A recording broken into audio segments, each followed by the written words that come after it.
Hello and welcome everybody. So in this video we are going to look at the data types in Rust. So let's go ahead and create one project for our data types. So for creating our project we will do cargo new data types. So now we have created one directory called data types, and let's open it up in our VS Code.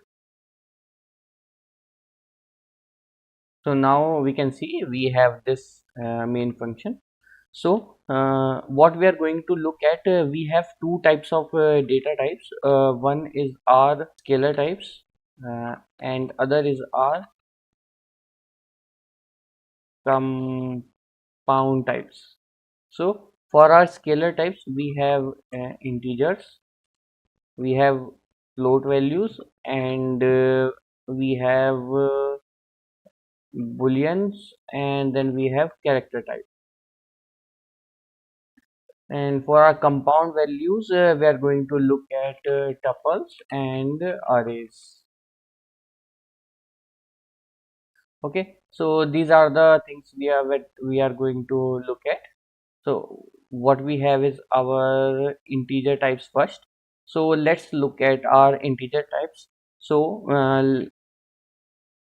we have our let a equals to 3. Okay, so we can see here it has automatically assigned it a integer type of I32. I32 means it's a signed integer with 32 bits. And then we also have our unsigned integer. So let b equals to, I'm going to give it an unsigned integer value of u32, and I can give it any value. So this is a unsigned integer, and this is a signed integer I32.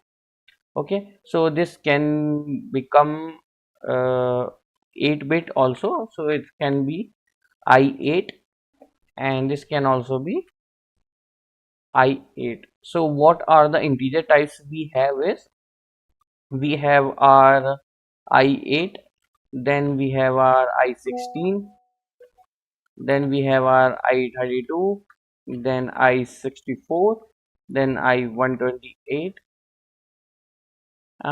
then we also have I size. And same will go for U8, uh, U16, U32, and as we can go same. So after seeing this number, we can understand like this holds 8-bit, 16-bit, 32-bit, 64-bit, 128-bit, and the I size depends on your CPU architecture. So based on your CPU architecture, it will store the data. So the size of a pyramid, how many bytes it take to reference any location in memory. Okay, so these are our bytes. So what are the differences? In I8 I can make it -33 and it would be fine, there is no error. But in U8 I cannot make it -4, because this will throw an error, like cannot apply operators to our unsigned integers. Okay, so this needs to be I8 to handle this. Okay, so U8 cannot handle this one. Clear? So these are our integers. Now let's go with our float values. So for float values, what we can see is, let me do println.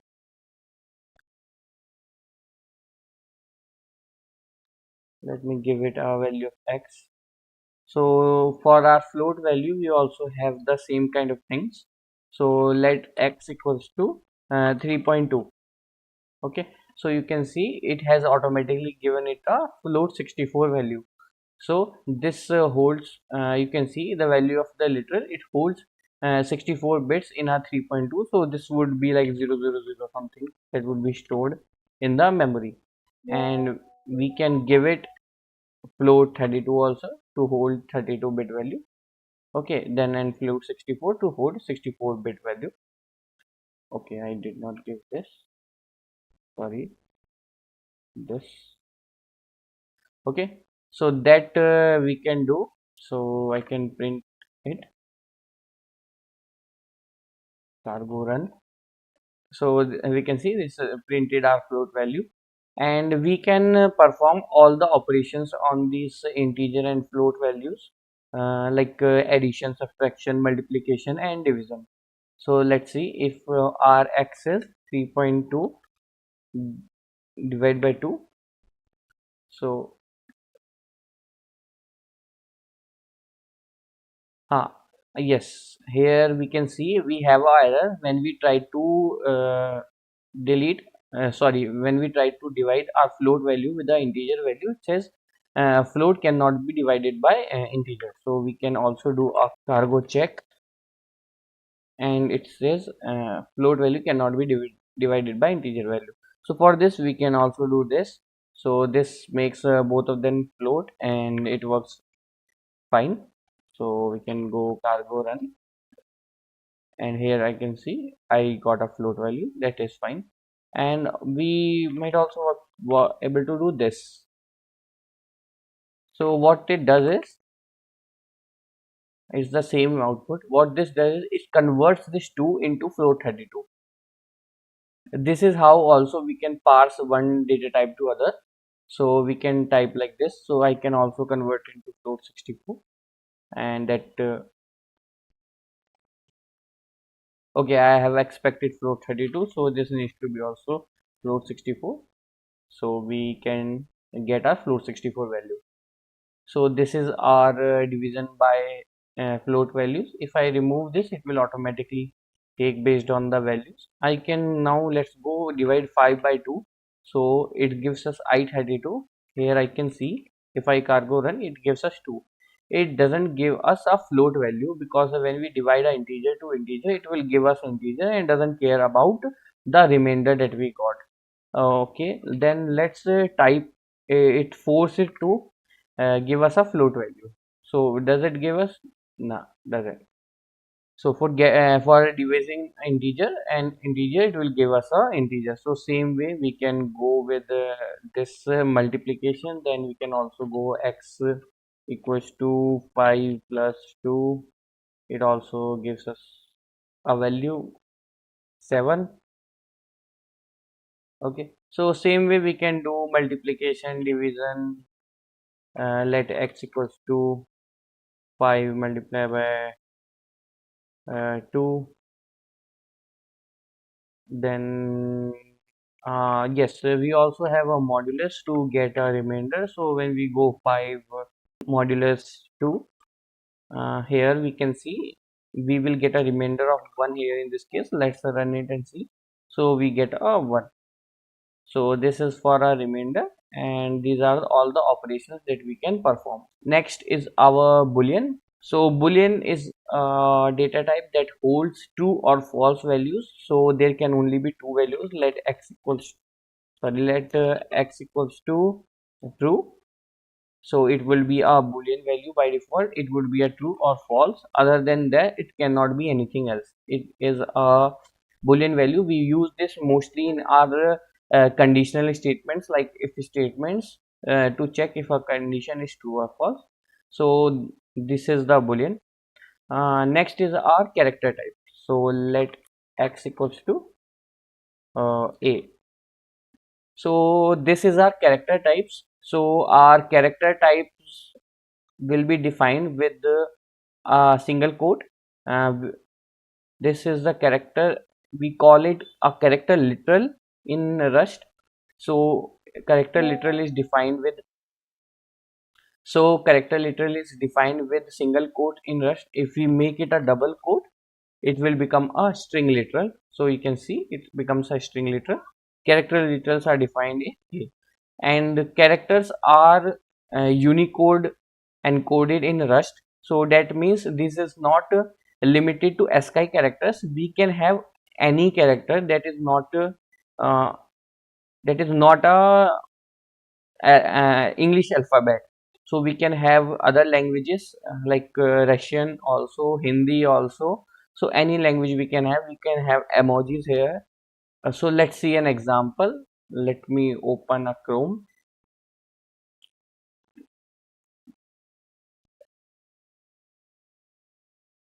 Let me open any emoji, and let me try try to copy these two things and I can paste it here. So I need to remove one. So here you can see I have added one emoji and this is a valid Rust literal. If I run this, we get a valid output. Okay, sorry, valid Rust character. So this emoji is also a valid character. Okay, so we can use any language as a Rust character. Okay, so these are the four types that we have discussed till now, that is integers, floats, boolean and characters.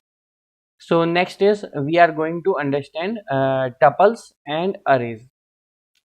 Let's go with first with the tuples. So tuples are defined with curly braces, that is let's say we can define 2 comma 3, sorry 4. So this is a tuple. Okay, so we can see that x equals to, this is a tuple and we have defined their type as I32. We have defined their type as I32 and we are trying to print here. It doesn't allow us to print directly the tuple value. We can add a debug here to print it. So we can see it has printed our tuple normally. And in tuples we cannot change the assigned values. Let's say I have assigned this, so I cannot change the value in x. We cannot add a element, we cannot remove an element, and we cannot change the value of the element also. So also we can add multiple data types in our tuple. So we can see I have added two I32 and one character. We can also define their data type like this. So it may not be I32, let's say it's I8, U8 and U8, and then it has to be a character. So this how we can define our tuple. And how we are going to access the values of a tuple. So right now I have printed tuple completely with the debug mode, but we cannot use this like this. We need to see, let's say I need to get the first value. So how I can do is we can get it with the index value. Here we can see it has three values, 0, 1, 2, and the two are U8 and the last two is character. So I can do like this. A is the output. So this is how I can get our value. So for 0 it will give us 2. So this is how we can get read value from character. Now our last topic is arrays. Let x equals to, so arrays are similar as tuples. We define them with the square brackets. We cannot use different types in arrays. So if I try to use the same way like a here, so this would not work because it will be an error, because arrays are of same type.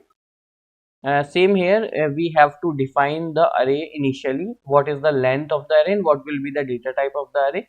This is the syntax for defining its data type, and this is how we'll define an array. And we cannot print it again, so I have to add this debug mode. So the value is 2 comma 4. So here I can see I have printed our array.